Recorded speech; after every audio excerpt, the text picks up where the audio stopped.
It's 2025. New year. New me. Literally. Hello, my name is Murdy, and I normally do Genshin content, but today's video is different. It's special. I'm going to be showing you all my process for redesigning my VTuber and also my new lore. This took me over 40 hours to complete, not even including planning, and it really shouldn't have taken me so long, but I don't know how to draw. I'm not an artist. I love to look at digital art, but I've got no knowledge of anatomy, lighting, or creativity in general. So this was a big challenge, to say the least, but I did my best to pick what feels right, and I also did a bunch of studying. So one of the biggest things that I updated was lore. I didn't have lore previously, but now I do. I'm very excited. I'm the owner of a small cafe called Murdy's Murberries. They may look similar to a certain red fruit, but murberries are a delicious, pitless fruit that can be eaten alone or baked into a variety of tasty treats, making them the key ingredient at this cafe. They are super duper healthy, and customers report feeling more energized after having any of the items on our menu, and there's a lot of them. You can purchase murberry tea, cakes, cookies, taiyaki, and bombs. Huh? Did someone say bombs? This is a secret, but if you whisper the secret password to the barista, which is probably me, you'll be given a key to the bathroom. It's not a bathroom. Through the secret passageway, you'll find the basement of Murdy's Murberries, and you'll find Murdy's machines. What? It's no secret that Murberries are oddly and even suspiciously energizing. However, what most customers don't know is that these special berries actually contain mana?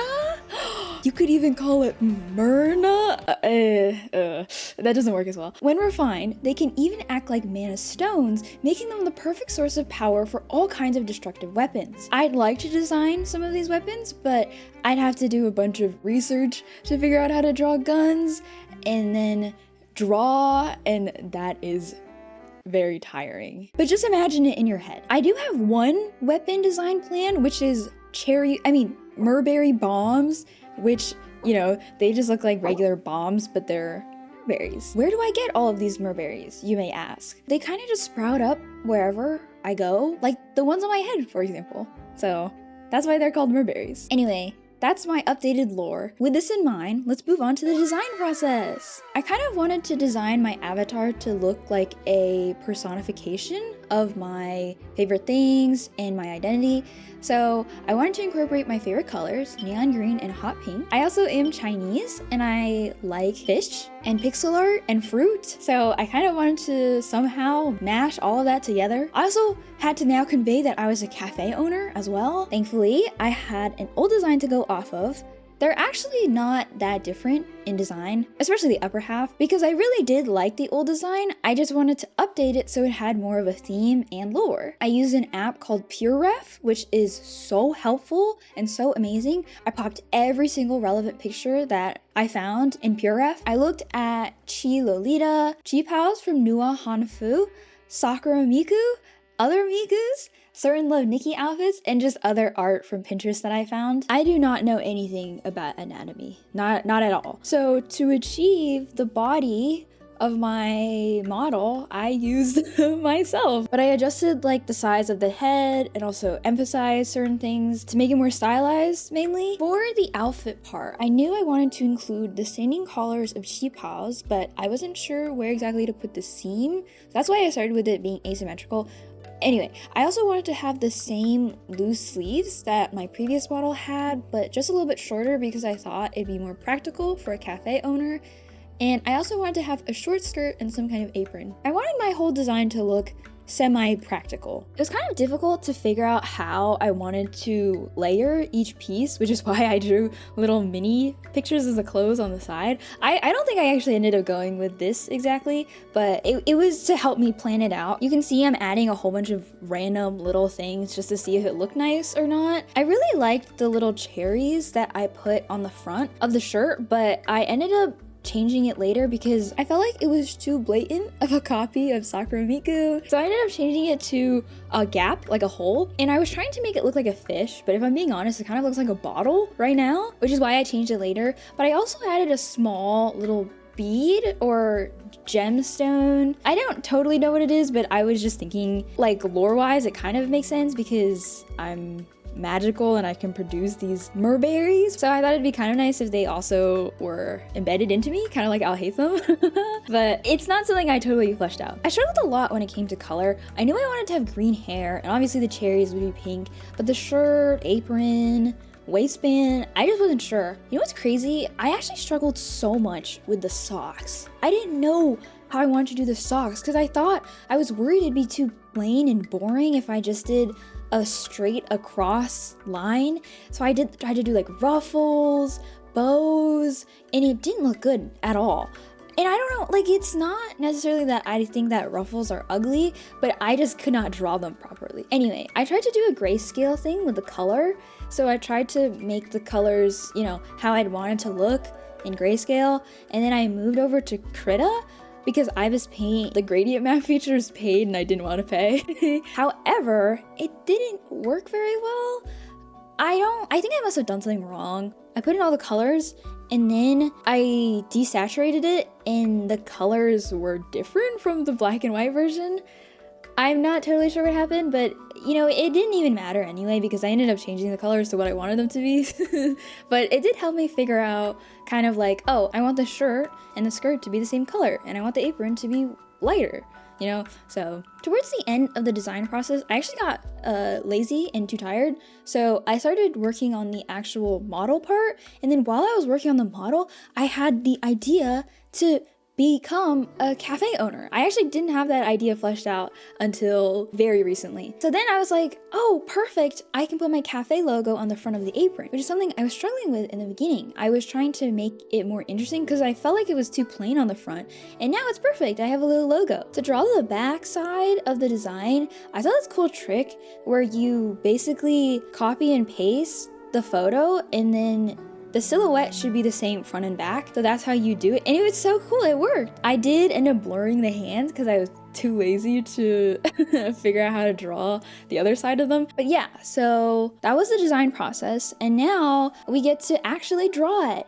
And anatomy is really, really hard. Oh my god. It was so exhausting. This was like my 5th attempt at drawing the actual thing. I was using a website called Pose My Art, and it helped to give me a starting point, but it was really difficult to figure out how my hair would fall or where the straps start. And I still don't even think mine looks perfect, but I think it's good enough. I originally drew 2 kind of hair strands on top of the bangs because I thought it kind of looked like a fishtail, but it also kind of looked ugly, so that's why I ended up ditching it. If you haven't noticed by now, this is a different pose than the one I ended up with.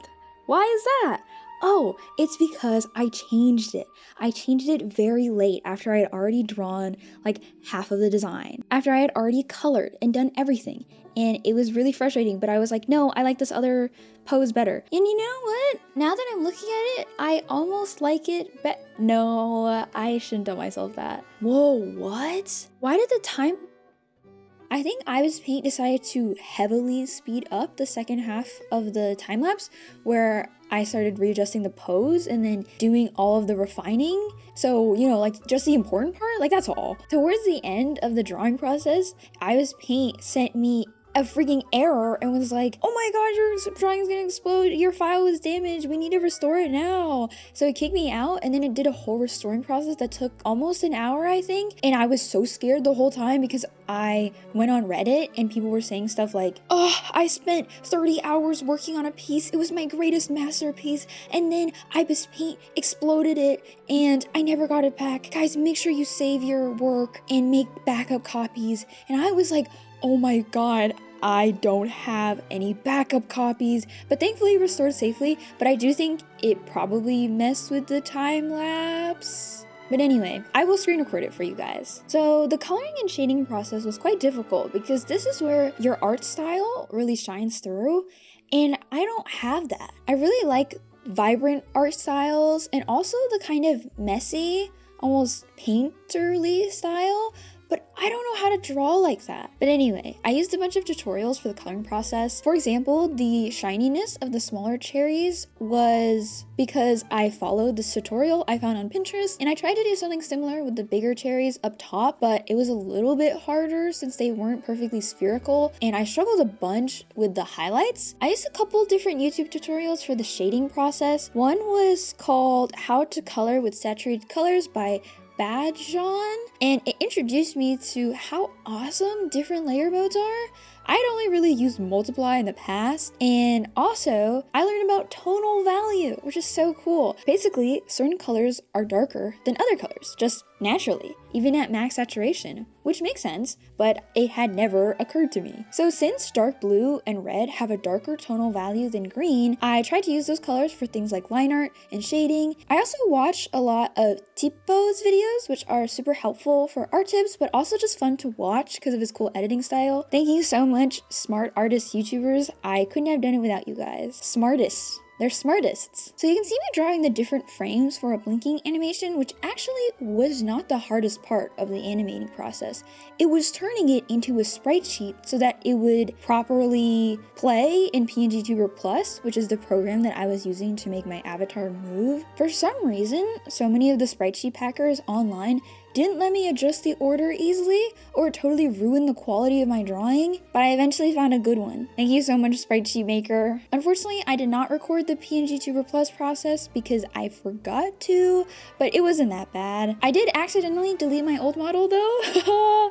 I don't know what happened. I just saved on top of it and then it got deleted. Oops. The final last minute change that I made was changing my hair clips to be pixel art. They're the same thing, just pixelated. I really like pixel art, but not enough to make my entire model that way. But I did really want to use it for things like banners and panels. But then I started overthinking and wondering that if because I don't have pixel art anywhere on my model itself, that it wouldn't make sense for me to have pixel art elsewhere. And I had already been worried about this, but you guys know Kanish from Genshin Impact? He's like a regular guy, right? But he has a pixel art burst and a How is pixel art too. So I was like, oh, it's fine. Kanish is regular, but he has pixel art around him. It looks not weird. But then I look closer at Kanish and he has a bunch of squares on him. And I was like, oh my god, I need to have squares. So that's why I changed the hair clips to pixel art. It's kind of stupid the way I think, but it is in fact the way I think. So I do like how it looks though. So it's a win-win. I kind of just drew the basic neutral happy expression, but I really want to add more later. Maybe like angry, sad. I'm not sure which ones would be the most versatile, but please let me know if you guys have any suggestions.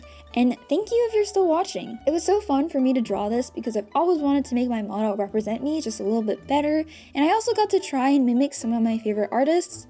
I know she isn't perfect, far from it, but she also isn't set in stone. So I'll definitely make adjustments to the reference sheet and probably the model itself too. Thank you, and I'll see you soon.